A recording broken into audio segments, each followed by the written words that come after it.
സ്പോട്ട്ലൈവിനെ പരിശോധിക്കുന്നത് MDMAയുമായി CPM branch secretary ആലപ്പുഴയിൽ പിടിയിലായ ഒരു കേസാണ്. മുനിസിപ്പൽ സ്റ്റേഡിയം കിഴക്ക് ബ്രാഞ്ച് സെക്രട്ടറി വിഘ്നേഷാണ് സൌത്ത് പോലീസിന്റെ പിടിയിലായത്. വിഘ്നേഷിന്റെ വീട്ടിൽ നടത്തിയ തെരച്ചിലിൽ പോലീസ് MDMA കണ്ടെത്തുകയായിരുന്നു. ഹരിപ്പാട് നിന്ന് MDMAയുമായി പിടികൂടിയയാൾ വിഘ്നേഷാണ് തനിക്ക് ലഹരി മരുന്ന് നൽകിയതെന്ന വിവരം കൈമാറിയതിനെ തുടർന്നാണ് അറസ്റ്റ്. ശരണ്യ സ്നേഹജൻ ചേരുന്നുണ്ട് വിവരങ്ങളുമായി. ശരണ്യ, നമുക്കറിയാം ഈ സമീപ ദിവസങ്ങളിൽ കേരളം ഏറ്റവും കൂടുതൽ ചർച്ച ചെയ്തത് ലഹരിയെക്കുറിച്ചുള്ള വാർത്തകളാണ്. ലഹരിക്ക് അടിമകളായവർ, കുട്ടികള്, യുവാക്കള് ഈ രീതിയിൽ വീട്ടിലും സമൂഹത്തിലുമൊക്കെ അക്രമ സംഭവങ്ങൾ സൃഷ്ടിക്കുമ്പോൾ സർക്കാരും നമ്മുടെ സമൂഹവും ലഹരിക്കെതിരെ, പ്രത്യേകിച്ചും ഇവിടുത്തെ ഭരിക്കുന്ന പാർട്ടി ഉൾപ്പെടെയുള്ള രാഷ്ട്രീയ പാർട്ടികൾ ലഹരിക്കെതിരെ ശക്തമായ തീരുമാനങ്ങളെടുത്ത് നടപടികളുമായി പ്രതിരോധ പ്രവർത്തനങ്ങളുമായി മുന്നോട്ട് പോകുമ്പോഴാണ് CPMന്റെ ഒരു ബ്രാഞ്ച് സെക്രട്ടറി MDMAയുമായി പിടിയിലായിരിക്കുന്നത്. ഇയാൾക്ക് വലിയ ഈ ലഹരി സംഘങ്ങളുമായി, ലഹരി മാഫിയുമായി ബന്ധമുള്ള വ്യക്തിയാണോ ഈ വിഘ്നേഷ്?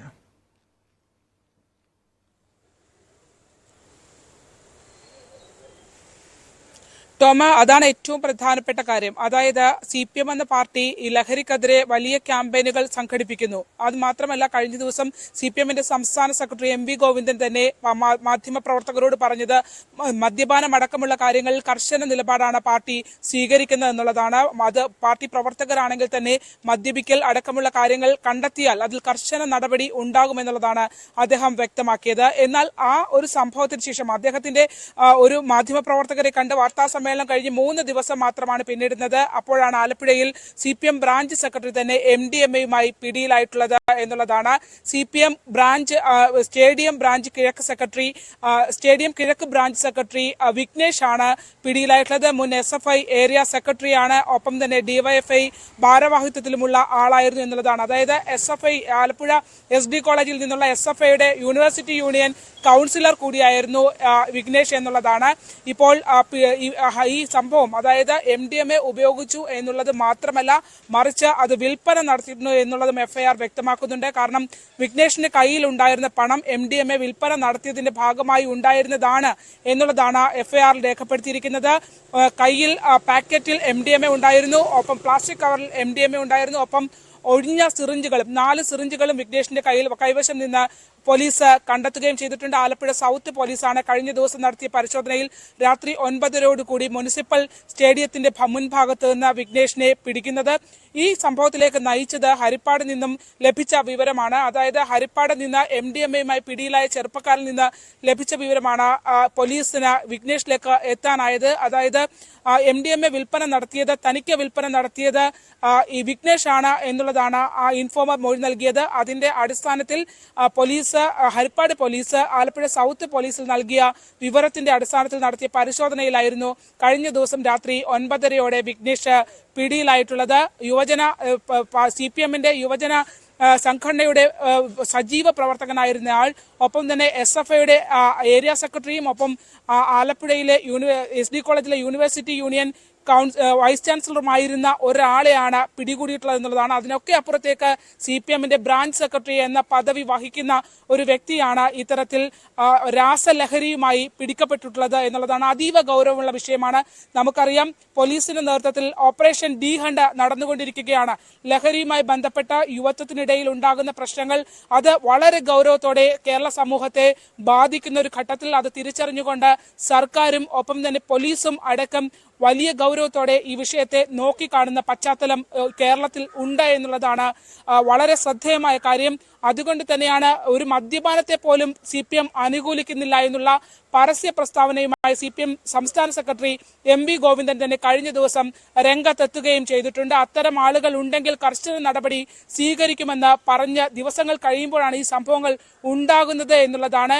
ആലപ്പുഴയിൽ ഇതിനു മുമ്പും ലഹരിയുമായി ബന്ധപ്പെട്ട പ്രശ്നങ്ങൾ ഉണ്ടായിട്ടുണ്ട്, സംഘടനാ നടപടികൾ ഉണ്ടായിട്ടുണ്ട്. പല CPM പ്രവർത്തകരും കരുനാഗപ്പള്ളിയിൽ പിടിച്ച സംഭവത്തിൽ അടക്കം ഇവിടെ ഉണ്ടായിരുന്ന പ്രത്യേകിച്ചും ആലപ്പുഴയിലെ CPMനെ സംബന്ധിച്ച് ഈ സമീപകാലത്ത് CPMനെ സംബന്ധിച്ച് വലിയ തിരിച്ചടിയാകുന്ന, അല്ലെങ്കിൽ അവരെ സംബന്ധിച്ച് വലിയ നാണക്കേടുണ്ടാക്കുന്ന ഒട്ടേറെ സംഭവങ്ങൾ പുറത്തു വന്നതാണല്ലോ.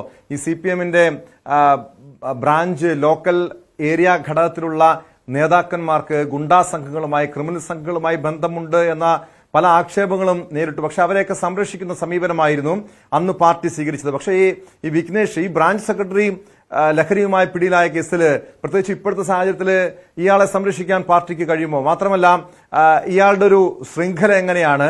ഈ ലഹരി മാഫി വലിയൊരു നെറ്റ്വർക്ക് ഉണ്ടോ? കുറെ നാളുകളായി ഈ ലഹരി സംഘങ്ങളുമായി ബന്ധമുണ്ടായിരുന്ന വ്യക്തിയായിരുന്നോ ഈ ബ്രാഞ്ച് സെക്രട്ടറി?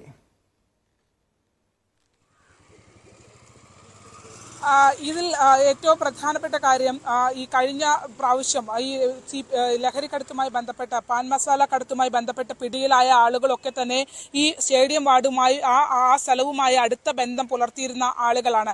അത് അന്നും ഡിവൈഎഫ്ഐയുടെ മേഖലാ ട്രഷറർ അടക്കമുള്ള ആളുകളായിരുന്നു ആ കേസിൽ അറസ്റ്റിലായിരുന്നത്. CPM-ന്റെ പടിഞ്ഞാറ് ബീച്ച് വെസ്റ്റ് ബ്രാഞ്ചിലെ അംഗം ഉൾപ്പെടെയുള്ള ആളുകൾ അന്ന് പിടിയിലായിരുന്നു. ഇവർ നേരിട്ട് പ്രതികളാവുകയും ചെയ്തു. പിന്നീട് നമ്മൾ നടത്തിയ അന്വേഷണത്തിൽ ആലപ്പുഴ സൗത്ത് പോലീസ് സമാനമായ രീതിയിൽ ഇതിനു മുൻപും ഈ പ്രവർത്തകരെ ഉൾപ്പെടുത്തിക്കൊണ്ട് കേസ് രജിസ്റ്റർ ചെയ്തിട്ടുണ്ട് എന്നുള്ളത് വ്യക്തമാവുകയും ചെയ്തു. ന്യൂസ് 8 ഈ സംഭവങ്ങൾ പുറത്തു കൊണ്ടുവന്നതിന് ശേഷം മാത്രമാണ്, അതായത് ആദ്യത്തെ കേസ് നടന്ന പിന്നീട് മാസങ്ങൾക്ക് ശേഷമാണ് കരുനാഗപ്പള്ളിയിൽ അടുത്ത കേസ് ഉണ്ടാകുന്നത്.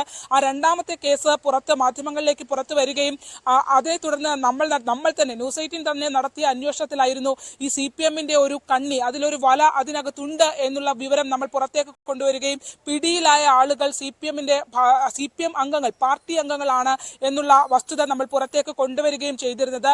അതിനുശേഷം ആ ഒരു സംഭവം പുറത്തേക്ക് കൊണ്ടുവന്ന FIR സഹിതം 2 കേസുകളുടെയും വിവരങ്ങൾ പുറത്തു കൊണ്ടുവന്നപ്പോഴാണ് അന്ന് പാർട്ടി നേതൃത്വം ഒരു നടപടിയിലേക്ക് നീങ്ങാൻ തയ്യാറായിരുന്നത്. പക്ഷേ ഈ ഒരു കേസ് വളരെ ഗൗരവത്തോടെ കൂടി കാണണം. അതായത് MDMA ഉപയോഗിക്കുന്നു അല്ലെങ്കിൽ MDMA ഒഴിഞ്ഞ സിറിഞ്ചുകൾ ഉൾപ്പെടെ കയ്യിലുണ്ടായിരുന്നു എന്നുള്ളതാണ് FIR-ൽ വ്യക്തമാക്കുന്നത്.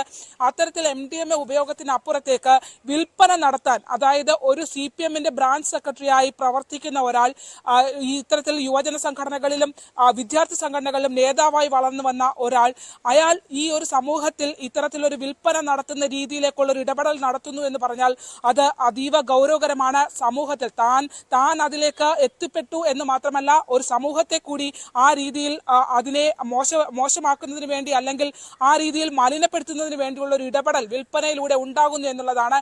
അത്തരത്തിൽ വിൽപ്പന നടത്താൻ ശ്രമിച്ചതിന്റെ അതിന് ലഭിച്ച പണം ഉൾപ്പെടെ പോക്കറ്റിൽ ഉണ്ടായിരുന്നു എന്നുള്ളതാണ് FIR വ്യക്തമാക്കുന്നത്. വളരെ ഗൗരവമുള്ള വിഷയമാണ്. ഈ ഒരു നയം പറയുകയും, അതായത് ഇവിടുത്തെ നേതാക്കന്മാരടക്കം ഈ ലഹരിക്കെതിരെ വലിയ രീതിയിൽ പ്രസംഗിക്കുകയും പ്രവർത്തനം നടത്തുകയും ചെയ്യുമ്പോൾ തുടർച്ചയായി ആലപ്പുഴ കേന്ദ്രീകരിച്ച് യുവ നേതാക്കളിൽ നിന്നും ഇത്തരം സംഭവങ്ങൾ ഉണ്ടാകുന്നു എന്നുള്ളത് വലിയൊരു തിരുത്തലിന്റെ ആവശ്യം ഇവിടെ CPM-നകത്തുണ്ട് എന്നുള്ളത് തന്നെയാണ്. പ്രത്യേകിച്ച് ഇത്തരത്തിൽ യുവജന തീർച്ചയായും അത് തന്നെയാണ് ശരണ്യ സ്നേഹിതൻ സൂചിപ്പിച്ചതുപോലെ ശക്തമായ നടപടിയാണ് വേണ്ടത്. പ്രത്യേകിച്ചും മദ്യത്തിന്റെ കാര്യത്തിൽ കടുത്ത നടപടി സ്വീകരിക്കുന്ന പോലെ പാർട്ടി അംഗങ്ങൾ മദ്യം ഉപയോഗിക്കാൻ പാടില്ല, പക്ഷെ മദ്യം വിൽക്കാമെന്ന് പറയുന്നു. പക്ഷേ ഈ ലഹരിയുടെ കേസിൽ ഈ ബ്രാഞ്ച് സെക്രട്ടറി ലഹരി ഉപയോഗിക്കുന്നു, ലഹരി വിൽപ്പന നടത്തുന്നു, ഇങ്ങനെയുള്ള ആളുകളാണ് CPM-ന്റെ ഒരു പ്രതിച്ഛായ തന്നെ തകർക്കുന്നത്. അതുകൊണ്ട് കടുത്ത നടപടിയാണ് ഇവർക്കെതിരെ പാർട്ടി നേതൃത്വം സ്വീകരിക്കേണ്ടത്.